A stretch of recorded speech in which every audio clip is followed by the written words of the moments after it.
Hey gang, hope you guys are having a great day. I'm pumped for practice on Saturday. Here's what we're gonna do. I know it says 7:50 here. No pressure to get there any earlier than you normally would. Just want to have our bodies nice and warm before we get moving in the early morning. I know it's early, so I just want to make sure we're warm. If we get there early, we'll do some full bodies. If we're still early, we'll go through some trans triangles with some time involved. We'll get through that when we get there. 8 o'clock, typical ball control warm-up. I'm going to add a rush and push. We'll explain that when we get there. Just a serve-receive drill, get us moving. I'm going to 90-second challenges. That's just 90 seconds of pepper. We're going to count swings in a row, compete a little bit. When we go into tape serving at 8:15, we'll switch partners or have a different partner. I'll explain that drill. It's pretty self-explanatory. We're just warming up our serving arm, trying to get the ball to go flat, trying to get it to be floaty. We're going to stand float for that whole time. Then we're going to silent serving.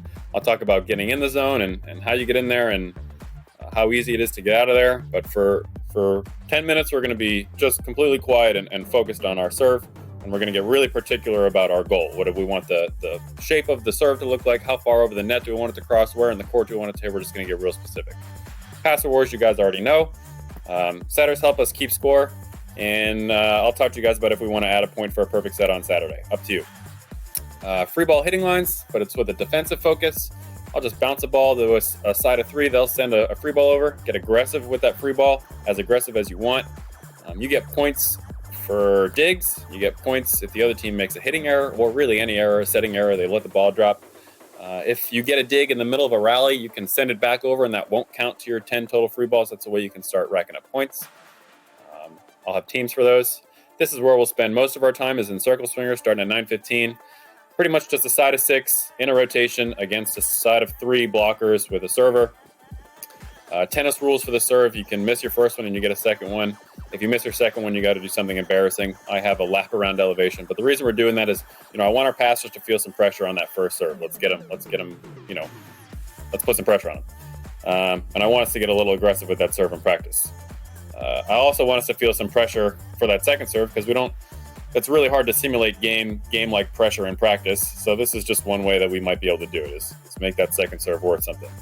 To win, the side of 6 needs 21 points. They get a point for a good pass, which we know what that is. They get a point for a hittable set, so that's anything we can get a swing on. And they get a point for a good swing. If it's a tip, if it hits the tape, if it touches the block and is easy to play, that will not count as a good swing. If it's a roll shot or a tool or a chop, those are fine. If you get blocked on that swing, or if you make an error in the net, all your points that you would get on that serve are erased.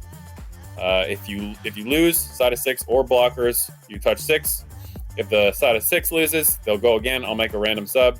If the servers and the blockers lose, we'll go to a new rotation. This is a really hard drill, so I don't think we're going to get to hot points. But if we have time, we'll get to it. Here are the teams. Passer wars, circle swingers. Again, I think we're only going to get to here. But if we have time and we're killing it, we'll go here. Maya, keep me updated. We have a sub for you that can go in here. We have actually a couple of them. So, I totally understand if you're sick and you can't go. Just please let me know. And don't freak out if you don't see your name in these first 2, because I will be making random subs if they don't get it. And if they do get it, then we'll just be moving on pretty quick. Free ball hitting line groups are over here. This is obviously the side of 3. This is the side of 6. Again, Maya, talk to me. If you can't go, no problem. We'll have Ken move up to left. Maya will go in and play left back. Over here, Ken's will have no problem, I'm sure, hopping in and getting some extra defensive reps. Down here, I have you off in the second group, but if you're feeling great, I'll put you in for Elise, and then you'll take off group 4 no matter what. Can't wait to see you guys on Saturday. Hope you're doing great. Peace.